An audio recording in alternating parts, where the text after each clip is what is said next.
Welcome to Talking Hoosier Baseball for Saturday, February 20th, 2022. My name is Carl James. I am here in Clemson, South Carolina, where last night the Indiana University baseball team had their opening game against Clemson. The Hoosiers dropped that game 9-0. We did manage to catch up with both head coach Jeff Mercer and designated hitter Matthew Ellis after the game to get their thoughts. I mean, on the surface, it didn't look like anything was really wrong with what Matthew was doing today. Is there a reason he wasn't as effective as you probably would have wanted? Well, yeah, the way their offense is designed, we knew that the sinker was going to be a little bit a more difficult pitch to execute consistently just because they're going to hit the ball. They like the ball down in the zone. And so the fear was kind of what happened, which is you hit 5 or 6 singles in the 4-hole or 6-hole. You kind of hit them where they're not, and then you look up and you've scored multiple runs early.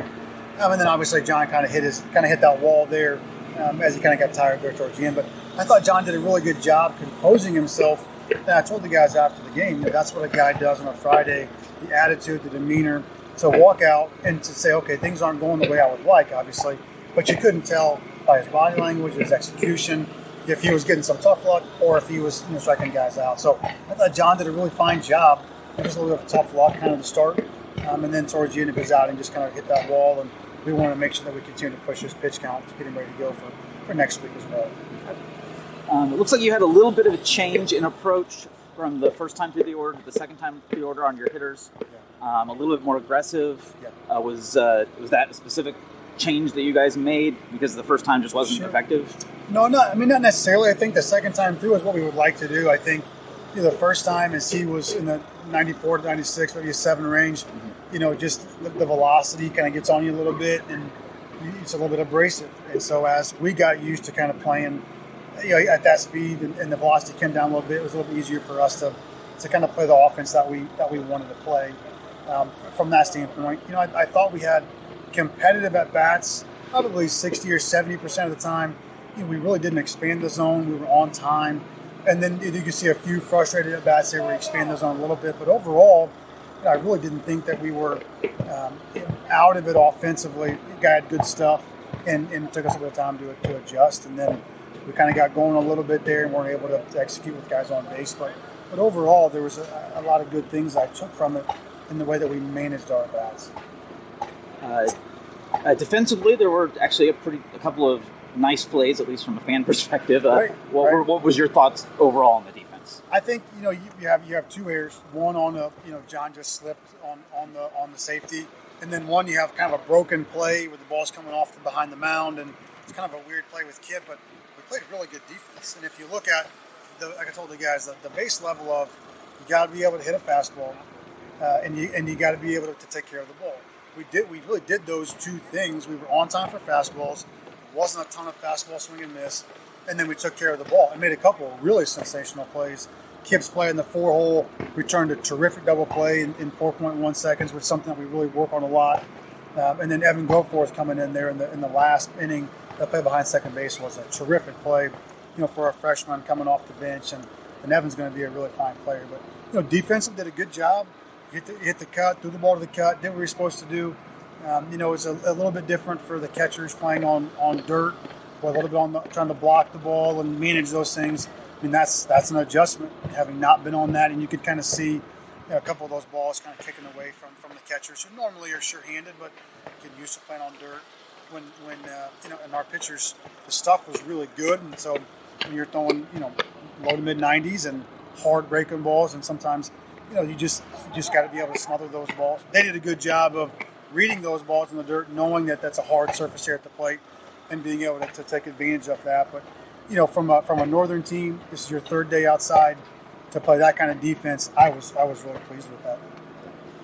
Both Sharp and Kraft came in with pretty much the worst situation, full bases loaded, nobody out, and managed to not let it get away from them. Yeah. So what do you think about those 2? I was just tickled pink with both of them. I thought they both were terrific, and both of them have been terrific. So we trusted them in those situations. Reese is a 3rd-year guy now, but you could see the development of the off-speed pitch for him. Velocity was very good. Executed the fastball at a high level. I mean, those are big moments to come into. And then Ryan Kraft has been steady. the entire time here. Obviously he's a freshman, but has managed his emotions really well, and then come into those moments and was terrific. Both of those guys was very exciting, but also not shocking to see them do well, because we do have faith in those guys. Would we expect to see anything different in the lineups tomorrow? Potentially. We gotta get back and kind of look at things a little bit. Maybe watch a little video and maybe move some guys around a little bit. I thought Carter Matheson's at bats were really good for a freshman. I thought Josh Pine's at bats were really good for a freshman. And the rest of those guys just kind of get settled back in. A couple of those guys have been out with injuries, so it's not shocking to kind of see them have to adjust a little bit. But we'll kind of sit down as a staff tonight and take a look at it. We got Goforth in there. We got Brock Tibbetts in there tonight. And so those are guys that we would like to see if there's a way to get him in there a little bit more. Ethan Verkrumba is also a really talented offensive player. We'd like to find a way to get him in the game when the opportunity calls for it. Your pitchers actually managed to strike out 17 batters. What was working with that? I thought they did a really good job of executing fastballs. Everyone has a particular profile, and that's what Coach Glant does such a great job of, is finding your profile and then accentuating that. And so Reese, the improvement of his fastball profile and the breaking balls, he was able to really execute up over the middle and then throw the breaking ball off of that at a really high level. And then Ryan Kraft, the same thing. We'll execute fastballs up and over the middle and then throw the breaking ball off of that, and that really exposed a lot of the plate. So, again, if you look at that base piece of the ability to hit a fastball and the ability to put guys away, from an offensive standpoint, we did a good job for the most part. We have to finish those at-bats, but our pitching staff put guys away. Now, we have to limit some of the free bases, which we will as we go, and then be able to not give up free bases on some of the ball and dirt reads. But you could see a lot of the really the core tenets of successful baseball. You could see really good things in that, and that's what you look at. Okay, you look at the scoreboard in a lot of ways. Not in this situation, essentially, but it's like the scoreboard can be a liar when you're looking at how the game is played, and you come out of that really confident, knowing that we will get better so much faster coming from indoors and doing those things. We'll get better really fast from that. But at that base level, I was really pleased, and the boys did a great job, and we'll come back tomorrow and try to take one and then go compete for the series. You had a lot of hard contact today, including the big hit. Can you just talk about what you were doing at the plate and why you were able to have some success today? Yeah. We played Mercer and Weatherford, prepared us really well. Kind of what we were going to face. They had some really good pitchers, especially the starter come right at us. They are attacking the zone early with a lot of fastballs, and we've been training hitting fastballs more than anybody in America. And so just kind of trying to stay on that, kind of finding zones in our pitches in our zone and trying to do as much damage as we could. And we took some really good pitches. Like I said, credit to them. They had some good pitchers tonight, and we did the best we could. But as an offense, it felt like you guys were actually quite patient in that first time through the order. Was that intentional? What were you trying to do? Took a lot of first pitches and then kind of work from there?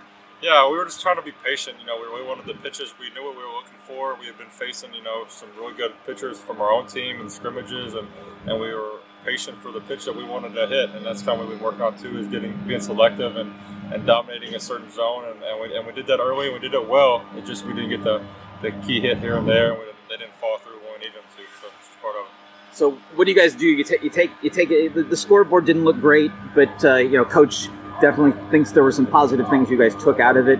How do you apply what happened today and try to improve things tomorrow? 100%. I think we had 9 new people play tonight, which is huge. A lot of freshmen got to be on the field for the first time and experience college baseball. So it's just picking up those experiences and learning lessons as we go on, each game and building on a 56-game season. So